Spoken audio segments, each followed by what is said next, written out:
Assalamualaikum warahmatullahi wabarakatuh. Halo teman-teman. Di video kali ini saya bareng sama Om Yanto ini. Ya, salah satu suhunya ini ya, murai batu dari Metro ya.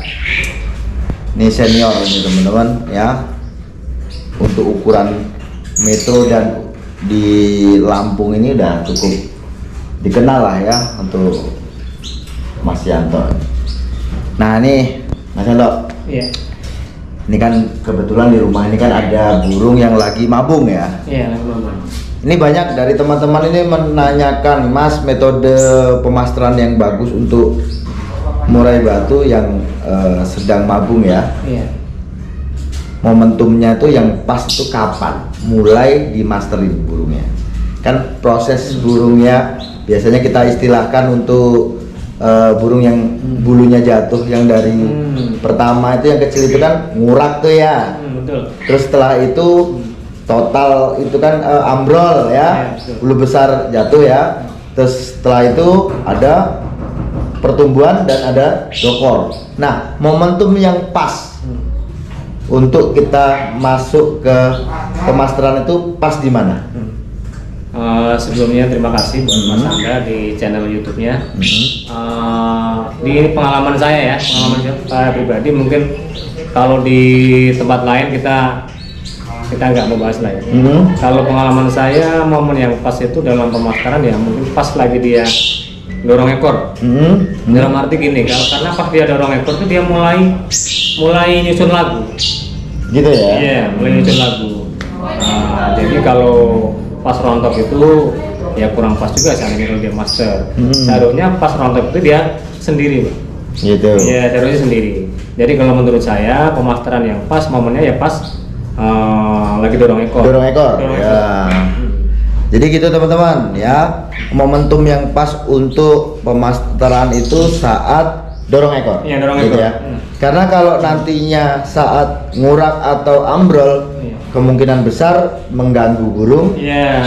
Burung malah yang tadinya kalau burung apalagi burung vector nih. Iya, betul. Ya, karena ini banyak yang dialami dari teman-teman, mungkin burung yang sulit mabung itu juga penyebabnya salah satunya adalah terlalu banyak gangguan. Iya, betul. Akhirnya burung itu yang tadinya tenang, mungkin dia jatuhkan bulu itu tadi karena dia merasa terganggu dengan banyaknya aktivitas entah itu manusia dan suara burung, akhirnya burung itu keluar lagi sifat vektornya itu tadi, dan itu yang menghambat burung akhirnya sulit mabung. Iya, gitu sulit kan. mabung. Nah, untuk seperti mana burung Sulit mabung. sampean ini untuk ukuran rawatan ini Om, saat burung mulai awal jatuhkan bulu, itu apa yang sampean berikan untuk pola rawatan? Kalau untuk pakan seperti biasa, cuman nanti ini kita main di mandi dan pembersihan Kotoran, itu kita kalau biasanya kan tiap hari ya. tiap hari Tapi nanti dalam proses mabung ini kita dalam seminggu 2 kali. 2 kali. Ya, 2 kali mungkin bisa Senin dan Kamis. Gitu. Ya. Terus fur yang diberikan tuh apa biasanya? Apakah kan ada pertanyaan juga teman-teman, Mas, burung saya tuh udah mulai terlihat mau mabung nih, udah bulunya kusam, ada yang bulu yang jatuh.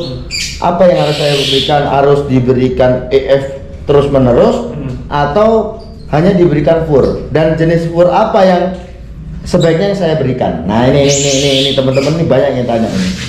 Kalau pur seperti biasa ya Pak, sebelum seperti mabung, cuman itu tadi saya bilang dari awal kita dalam proses penjemuran tadi sama pembersihan kotoran. Karena kalau itu tiap hari kita bersihin, dalam kotoran itu kan mengandung Pak ya, mengandung panas. Kelembapan dia. Kelembapan. Jadi kalau kita tiap hari dibersihkan, kadang-kadang juga mengganggu proses Jatuhnya bulu. Jadi tidak ada pakan harus diganti dan sebagainya. Kalau menurut saya pakan itu harus malah harus nutrisinya harus malah ada itu tadi ya. Malah ada, jangan dikurangin Pak. Gitu ya. Kalau menurut saya. Nah itu jadi dari Om Yanto sendiri ya, Jadi untuk mungkin pola makan seperti mana biasa. Iya, seperti biasa. Mungkin ya juga tidak ditambah, Iya. karena kalau ditambah malah nanti jatuhnya burung ada birahi dan dia pasti akan naik vektor tuh, emosinya kan naik. Iya, betul. Akhirnya malah semangat tarung terus teman-teman. Nah itu juga salah satu yang menghambat burung itu akhirnya sulit untuk jatuhkan bulu. Terus di sini yang perlu diperhatikan berarti untuk pengondisian ya jelas ya. Iya, betul. Jadi kalau fur itu mungkin kita seperti mana fur biasa ya Topsong atau fancy atau yang mana itu ya terserah. Terus setelah itu hanya pengondisian yang perlu diperhatikan, burung jangan banyak gangguan, Iya. jangan sering dibersihkan. Kotoran itu bukan karena jorok, tapi karena memang itu ada alasan karena kita nggak mau sering ganggu burung itu ya, gitu. Dan untuk pola mandi dan sebagainya itu juga kita nggak bersihkan, kita nggak berikan kan itu ya temunya. Penjemuran apalagi itu nggak kita kasih kan, nggak ya. Kita Terus sedikit tip untuk kawan-kawan untuk selama ini yang sudah kita terapkan untuk khususnya burung vektor seperti muna dan kacer. Untuk saya pribadi mungkin dan kawan-kawan yang sudah pernah mencoba, intinya kita tetap nunggal. ya. Iya, tetap tunggal. Tuh teman-teman ya. Jadi memang hanya sedikit tip. yang namanya hobi biasanya memang Iya. tidak ada rasa cukup. Iya. Ada uang pinginnya beli. Iya, betul. Ya, cuman teman-teman konsekuensi dari semua itu teman-teman ya, kita harus pahami dan kita harus yakini bahwa sebenarnya ya kalau kita burung itu burung bagus nih, alangkah baiknya ya, dan nantinya pasti akan lebih baik gitu ya, lebih maksimal kinerjanya apabila burung itu kita pelihara nunggal. Betul. Gitu ya.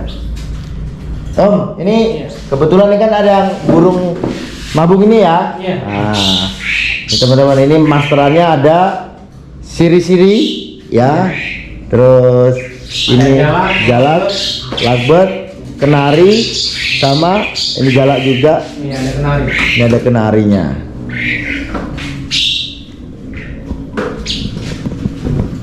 Nah, ini kenarinya teman-teman nih.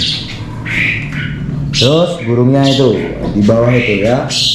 Nih kalau dari rekodnya gimana nih Mas? Burung ini? Kalau alhamdulillah kalau untuk rekodnya udah sering dapet sih di Lampung dan sekitarnya, khususnya Gitu di ya. situ, ya. Di tingkat regional bahkan mungkin karena nasional, karena ini kan lagi masa pandemi jadi kita belum bisa keluar. Ya. Iya. Tapi memang dari track recordnya ini udah banyak inilah ya Alhamdulillah, prestasi ya. Udah banyak prestasi, Mas. Dari umur, Iya. umurnya berapa nih? Kalau umurnya ya kisaran 3 tahun. 3 tahunan Iya, lah ya. 3 tahun. Jadi masih enak-enaknya lah ya.